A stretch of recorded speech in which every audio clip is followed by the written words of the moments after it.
Être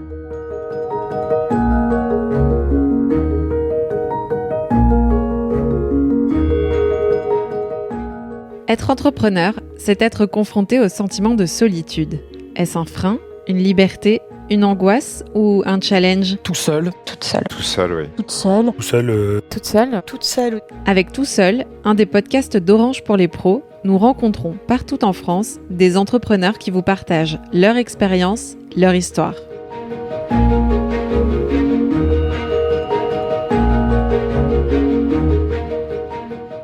C'est à Mulhouse, entre deux entretiens pour recruter ces nouveaux collaborateurs, que nous avons rencontré Audrey Paris, la fondatrice de XOXO. Aujourd'hui, Audrey est à la tête d'une entreprise en pleine expansion, mais son parcours n'a pas toujours été facile. Cette ancienne chef de produit dans la grande distribution a très vite réalisé que son travail ne l'épanouissait plus. Elle découvre alors par hasard qu'en France, aucune marque ne propose de serviettes hygiéniques adaptées à la morphologie des jeunes filles. C'est le déclic. Convaincue de l'importance de parler très tôt de la puberté et des règles, Audrey lance sa marque de protection intime pour les filles dès 8 ans. Ça, c'est le kit première règle XOXO, donc XO First, on l'a appelé. Il y a une histoire personnelle derrière la marque. Je pense que derrière tout entrepreneur, il y a une histoire personnelle. La mienne, c'est que je me souviens absolument pas de mes premières règles. Je me souviens absolument pas que quelqu'un m'ait parlé de puberté quand j'étais plus jeune. C'est un sujet qui était tabou dans ma famille. On ne parlait pas de corps, on ne parlait pas de changement, on ne parlait encore moins de protection, de contraception. Donc j'ai forcément découvert au fur et à mesure où il m'est arrivé des expériences. Donc c'est vrai que moi j'ai découvert la contraception et la grossesse avec un IVG, en tout cas en faisant une interruption volontaire de grossesse, parce que personne m'en avait parlé en fait, tout simplement. Pas parce que j'ai pas été, prudente, mais parce que je ne savais pas. En fait, j'avais pas compris qu'avoir ces règles, on pouvait tomber enceinte. Ça, c'était sûr. Et j'avais pas compris qu'il fallait se protéger quand on a un rapport sexuel. Je ne savais pas. Et à l'époque, donc, j'avais 17 ans. Et le garçon avec qui j'ai eu ce rapport sexuel était persuadé que je prenais la pilule. C'est-à-dire que quand j'en ai parlé, un petit peu après, il m'a dit « Ah, mais tu prends pas de pilule ?» Et moi, il me parle de pilule. Je lui dis « Mais c'est quoi la pilule ?» Et c'est fou. En fait, c'est fou. 17 ans, j'avais pas 14 ans, j'avais pas 15 ans. Mais donc, du coup, il y a effectivement ce passé qui, pour moi, quand je suis devenue maman, donc de 2 filles, le destin, je crois, fait bien les choses, je me suis dit, je vais pas y arriver. Pourquoi j'ai eu des filles ? Comment je peux transmettre quelque chose que je n'ai pas connu ? Et comment je peux trouver les mots ? Parce que moi-même, j'ai du mal parfois à me l'expliquer. Et donc, j'ai commencé à m'intéresser à la puberté, à la relation mère-fille, comment ça se passe, etc. Et je pense que peu à peu, en fait, ma fille a grandi et j'ai fait un burn-out dans mon métier. Je crois qu'à un moment donné, dans mon parcours, les deux sont venus s'entrechoquer, sont venus se rencontrer, où j'avais besoin de donner du sens et de la valeur par rapport au métier que je faisais, parce que j'ai travaillé pour une entreprise où j'aimais beaucoup le métier, mais derrière les valeurs et la culture de l'entreprise ne me correspondaient pas. J'avais besoin de donner du sens. Et ma fille donc, avait 8 ans à cette époque, début de puberté. Donc je me dis, voilà, comment je peux utiliser ce parcours où j'avais une chance. J'ai un métier où je réussis bien, il faut se le dire. Un métier que j'aime, et en même temps, comment je peux le mettre à profit pour servir une cause qui est importante pour moi.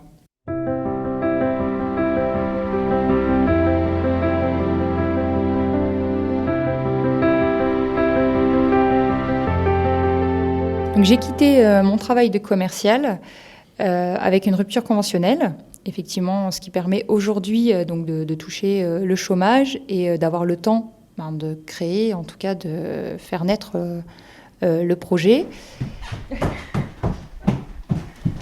Qu'est-ce qu'il y a la petite sauterelle là, curieuse, qu'est-ce qui se passe ? T'as quelque chose à dire aussi ? Tout de suite. Non, jamais. Je m'appelle Adèle et j'ai 8 ans.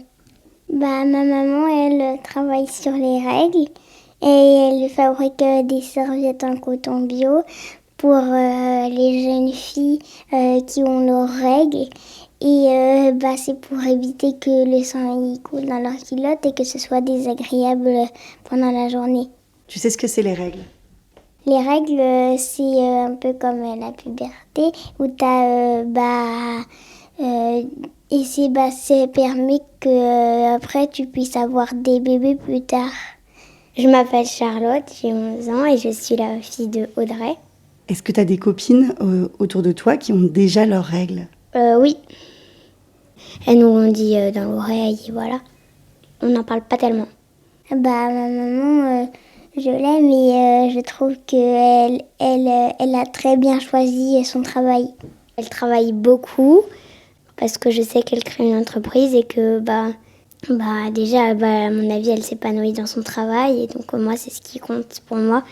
Donc même si elle n'est pas là souvent, et quand elle est là, c'est cool, quoi.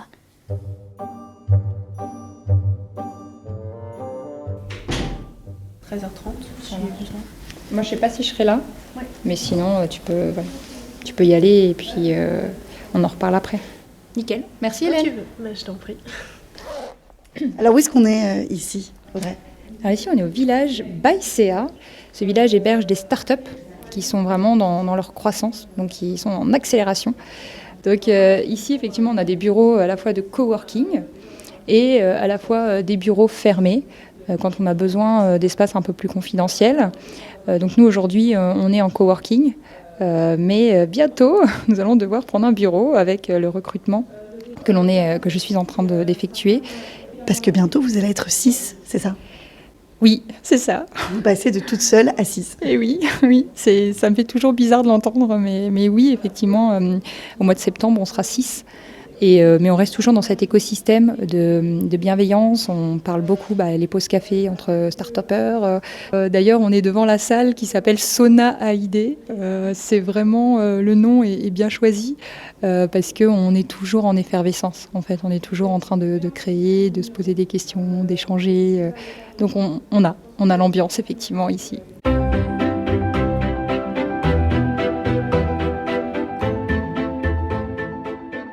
Je me suis toujours dit, quand j'ai fait mes études, notamment j'ai fait un master chef de produit achat et distribution, donc on parle beaucoup de création produit, de gamme de produits, et je me suis toujours dit, si un jour je découvre qu'il manque un produit, je ne vais pas juste faire le constat qu'il est manquant, mais je vais le créer. Pour moi, c'était important de comprendre pourquoi ce produit tant recherché n'existait pas. Donc j'ai vraiment mené une étude approfondie. Là, j'ai lu des bouquins, je suis allée sur Internet et je découvre qu'il y a des marques à l'étranger. Donc, je me dis, ah oui, quand même, ça se fait déjà. Donc, c'est pas impossible. Déjà, première chose. Deuxième chose, pourquoi en Allemagne, pourquoi notamment en Angleterre, pourquoi en Algérie, il y a une marque, pourquoi dans ces pays-là, les jeunes filles en ont besoin et pourquoi nous, on n'en aurait pas besoin? Je pense que je me le suis pas dit, mais à l'intérieur de moi, une voix criait, oui, vas-y Audrey, fais-le, oui, vas-y, c'est le moment. Alors, je me mets dans ma grotte. Je commence un énorme mood board sur le mur de mon bureau à l'époque, où je fais venir des produits, ces fameuses marques dont je parlais tout à l'heure, avec ces produits qui sont censés être redimensionnés pour des corps de jeunes filles, donc que je fais venir, que j'analyse. Je demande aussi aux jeunes filles de tester ces produits-là. Donc le petit club de super girls que j'avais autour de moi, qui est vraiment à l'époque ont été superbes, de tester en fait ces produits, de me dire ce qu'elles en pensent par rapport à ce qu'elles utilisaient habituellement. Donc tout ça, là, ça m'a pris un temps. Vraiment un temps. Au début, je me suis dit, en quelques mois. Non, ça m'a pris vraiment du temps dans le projet de comprendre toutes les matières qui pouvaient exister. Et en parallèle de ça, toute autre chose qui m'a beaucoup marquée, c'est qu'en cherchant une usine de production, parce que c'est par là qu'il faut aussi commencer quand on veut créer un produit, je me suis rendu compte à quel point l'industrialisation en hygiène féminine était absente. Alors déjà de France, et en Europe, il y en existe très peu, overbooké. Et j'apprends en parallèle qu'à peu près 80% de la production est produite en Chine. Et vu que moi je suis plutôt respectueuse de l'environnement, enfin, en tout cas plutôt parce que je suis passionnée de sport de glisse. Donc forcément, imaginer des conteneurs sur un bateau, tout ça, c'était loin de ce que je projetais, en tout cas pour la création de mon produit, d'aller trop loin. Je voulais quelque chose d'assez proche de l'Alsace. Enfin voilà, on idéalise tout, je pense, enfin, à un moment donné, tous en tant qu'entrepreneurs, de pouvoir produire à 70 km ou à 1000 km, mais pas au-delà, d'avoir toutes ces valeurs dont on parle, de créer de l'emploi, etc. Et en fait, tout ce monde, peu à peu, m'amène à me dire, mais je vais pas y arriver, en fait. Ça va pas le faire. Déjà, j'ai pas envie d'aller à l'autre bout de la planète. C'est pas dans mes valeurs. Et après, j'ai rencontré un homme j'ai dû demander du financement. Donc, c'était à la suite de ça. J'ai dû demander un financement et dans ce comité, il y a un homme qui a perçu cette difficulté, j'exprimais cette difficulté de production. Il me rappelle un jour après, il me dit « Madame Paris, votre projet, il est formidable. Ne baissez pas les bras. » Et il me dit « Écoutez, je vous fais rencontrer quelqu'un qui va vous aider. Il a beaucoup travaillé dans le textile et vous devriez avoir des réponses à vos questions. » Et effectivement, cette personne-là m'a accompagnée après quasiment pendant 2 ans dans ce long périple d'industrialisation. Et après, j'ai eu la chance de multiplier ces rencontres. Et XOXO, je ne l'ai pas créé toute seule. Je l'ai créé de rencontres. Ne serait-ce que, souvent on parle des banques. J'ai eu un nombre de refus de banques. Et il suffit d'une ou d'un. Je rencontre une conseillère clientèle un jour qui me dit « Mais votre projet, il est... Bon, c'est super, moi j'ai envie de vous accompagner. » Il y a un risque maximum, c'est clair. Mais j'y vais.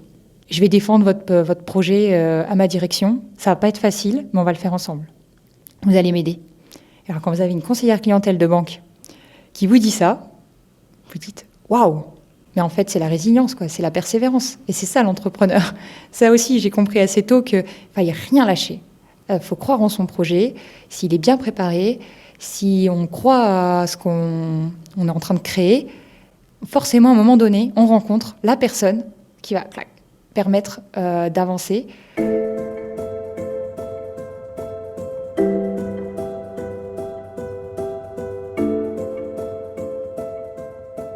Finalement, on source plusieurs usines, plus d'une vingtaine d'usines en Chine. Parce qu'en Chine, donc, c'est le leader de la production d'hygiène féminine.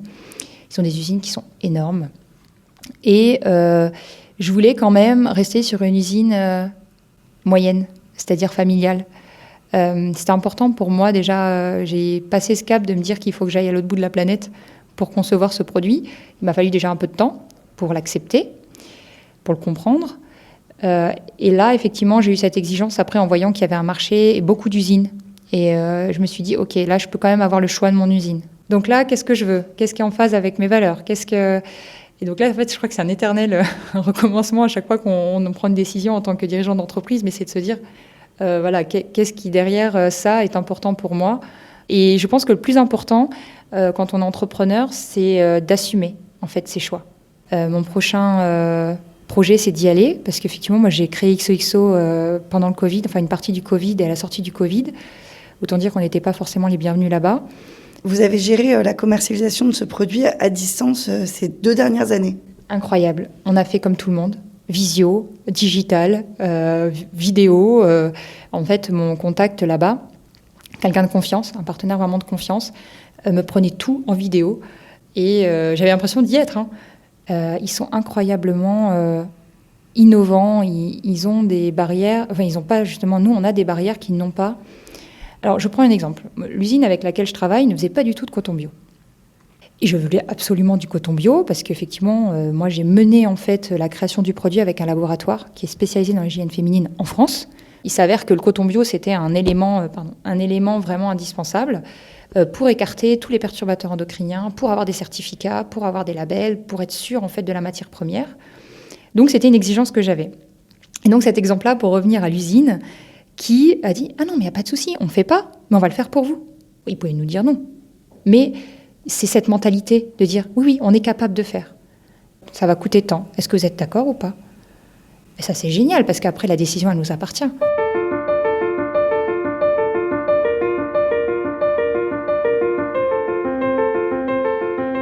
Ce que je ne pouvais pas prévoir, c'était le temps de recherche et développement et toutes les contraintes temps que le projet a demandé.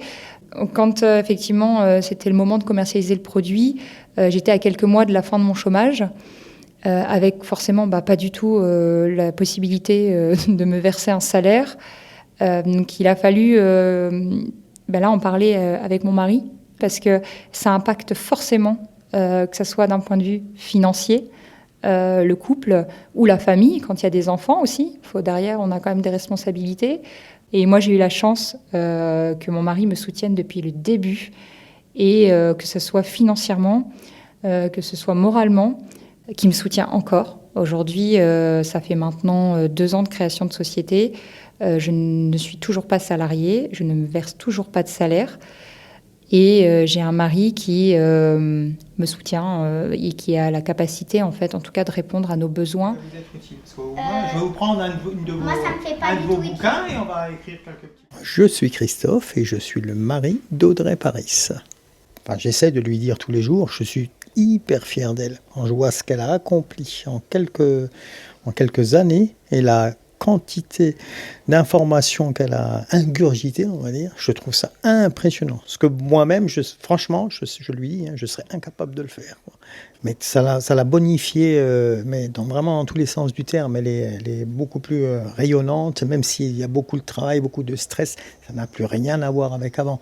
Et souvent, on lui dit, mais tu es lumineuse maintenant, même avec la fatigue et autres, elle aime ce qu'elle fait, elle adore ce qu'elle fait. En tant qu'homme, est-ce que vous êtes à l'aise avec cette thématique ? J'ai des collègues qui je travaille qui, eux, ont des enfants de 12, 13 ans et autres, avec lesquels on parle très ouvertement et à qui, dans la mesure du possible, je présente même les produits et eux-mêmes, après, font leur démarche de leur côté. Un petit effet boule de neige. Donc, vous êtes aussi un ambassadeur de la marque chez les hommes ? Le premier ambassadeur, et j'en suis fier.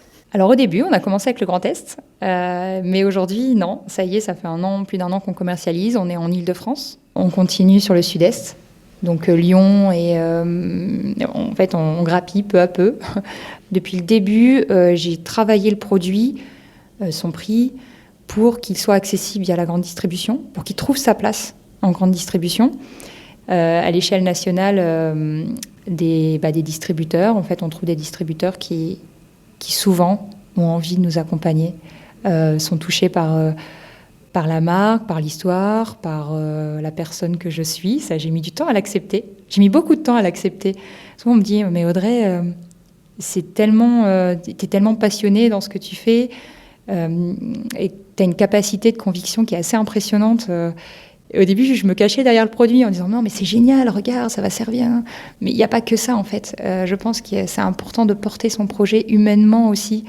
Et c'est pour ça qu'aujourd'hui, il y a peut-être quelques mois, je n'aurais jamais parlé des raisons personnelles du projet. Et qu'aujourd'hui, je suis tout à fait à l'aise pour en parler.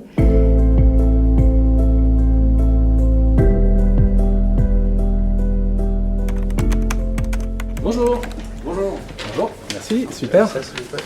Ok, parfait. Vous avez peut-être votre carte vitale ? Oui. Ok.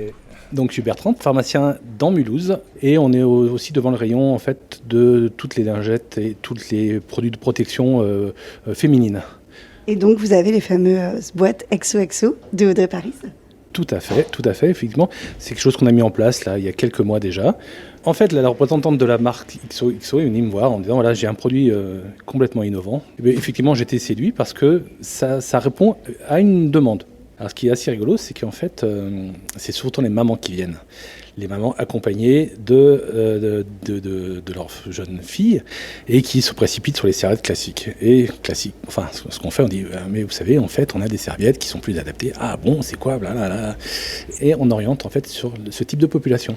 Alors ici, j'ai un kit premières règles destiné à préparer les jeunes filles à leurs premières règles.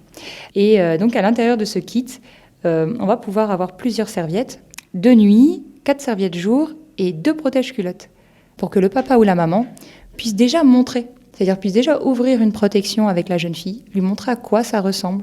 Pourquoi pas lui dire vas-y, tu peux aller tester dans ta culotte. Et le fait d'avoir travaillé cette serviette pour qu'elle soit redimensionnée au corps de la jeune fille, donc vraiment avec une une longueur, une largeur, une épaisseur qui soit vraiment confortable dans un sous-vêtement d'une jeune fille, donc entre 10 ans et 14 ans, du coup, ça rend l'exercice beaucoup plus, serein, enfin en tout cas facile, que de mettre une énorme serviette qui est quand même aujourd'hui conçue pour les femmes dans un sous-vêtement d'une jeune fille. Et ça peut être anxiogène pour elle en se disant « mais c'est ça qu'il va falloir que je mette ». Mais ça va pas du tout, ça dépasse presque de ma culotte, c'est gros, et du coup ça donne peut-être du stress et de l'angoisse à se dire mais je vais jamais pouvoir marcher avec ça dans ma culotte où tout le monde va le voir. En tout cas, c'est les retours que j'ai eus à l'époque. J'avais l'impression que tout le monde savait que j'avais une serviette dans ma culotte. Et quand j'entends des jeunes filles dire ça, c'est touchant et en même temps on se dit c'est pas normal. Donc voilà, on a vraiment travaillé avec les jeunes filles parce que avant tout, je voulais co-créer tous les produits avec des jeunes filles entre 9 ans et 15 ans, pour avoir une serviette qui se rapproche le plus à leurs besoins.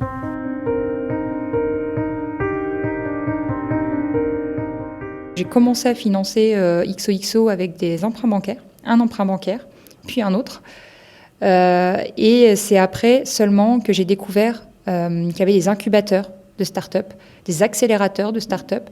Et notamment, je parle de cette histoire d'incubateur parce que moi, je n'en avais pas connaissance. Quand j'ai appris que ça existait, il était déjà un peu trop tard pour moi. J'étais presque déjà trop mature. C'est comme ça aussi qu'on découvre qu'il y a d'autres moyens de financer des créations de projets et d'entreprises, pas que les emprunts bancaires, mais aussi des réseaux de financement, des fonds d'investissement, des accompagnements, souvent dans les régions. Et ces incubateurs, justement, vraiment ce mot, il a du sens, vont accompagner le créateur dans cette recherche de financement, ce qui peut éviter d'être endetté dès le début. Voilà, moi je l'ai fait comme ça. Si c'était à refaire, je pense qu'assez rapidement, je me ferais accompagner sur cette partie-là, parce que c'est très difficile aujourd'hui avec cet endettement. Il y a quand même une course contre la montre. Hein. C'est comme quand on achète une maison, il y a des échéances, et ces échéances, il faut les respecter. Donc c'est vrai que c'est peut-être aussi une pression supplémentaire que j'ai. Après, je l'assume, elle est là. Elle fait aussi partie de l'ADN de XOXO, mais maintenant, j'ai la chance d'avoir intégré un accélérateur de start-up, donc qui est la phase après l'incubateur, donc depuis fin d'année dernière, et de pouvoir mieux contrôler, mieux gérer en fait ce besoin de financement qui est constant. En fait, on ne fait que ça au début, enfin, en tout cas. Il y a cette recherche en fait de fonds permanente parce qu'on ne fait que croître et la croissance, elle se finance. Quand on sait qu'aujourd'hui, le principal gap à passer pour une start-up, c'est le recrutement, de passer de tout seul dans son garage, déjà avoir un bureau et après mettre des gens dans le bureau pour effectivement avoir une croissance et s'entourer d'experts parce qu'à un moment, on se rend compte qu'on ne peut plus faire 11 métiers dans une journée. Donc, il va falloir commencer parce que ce métier-là, il prend beaucoup d'importance dans la société. Et le premier recrutement, il est exceptionnel, dans tous ces sens du terme. C'est-à-dire qu'il y a des taxes qu'on ne voit pas arriver. Derrière, qui dit premier salarié, ah, mais il faut peut-être lui faire passer une visite médicale. Ah oui, mais on ne vous a pas dit que pour faire passer une visite médicale, il faut payer la cotisation santé au travail. Ah oui, mais on ne vous a pas dit que la santé au travail dépend de tel organisme. Vous avez payé déjà la cotisation de ce côté-là? Ah bon? Donc en fait, c'est des petits frais, un peu à droite, à gauche. Puis là maintenant il y a l'URSSAF, maintenant il faut ça, et puis maintenant le bulletin de paie, etc. Donc on passe un vrai gap, pas juste à recruter et à devoir manager et sur le côté humain, mais aussi sur la structure financière en fait de la société. Et au début on est dans l'humain, clairement, en tout cas moi j'étais dans l'humain, mais j'étais pas dans la réalité économique, à me dire oui mais alors maintenant comment cette salariée peut être rentable pour l'entreprise. Et j'ai appris avec le temps que je n'embauche plus de salariés sans calculer son coût de revient. Le dirigeant est souvent seul. Après, moi, j'ai moins ce sentiment de solitude qu'au début. Si vous arrivez, en tout cas, moi, c'est ce que je ressens et c'est ce que je vis. J'ai pas l'impression d'être la chef. J'ai l'impression d'être leader, c'est-à-dire d'impulser, en fait, de donner une vision, de la transmettre, de leur donner la capacité en fait de réaliser leur mission. Mais effectivement, on est seul. Après, il faut savoir trouver cette limite entre le manager, le leader et l'ami qu'on peut parfois devenir avec ses salariés, ou en tout cas l'esprit collectif. Ouais, donc voilà.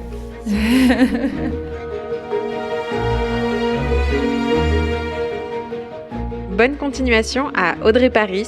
Merci d'avoir écouté Tout Seul, un podcast d'Orange pour les pros.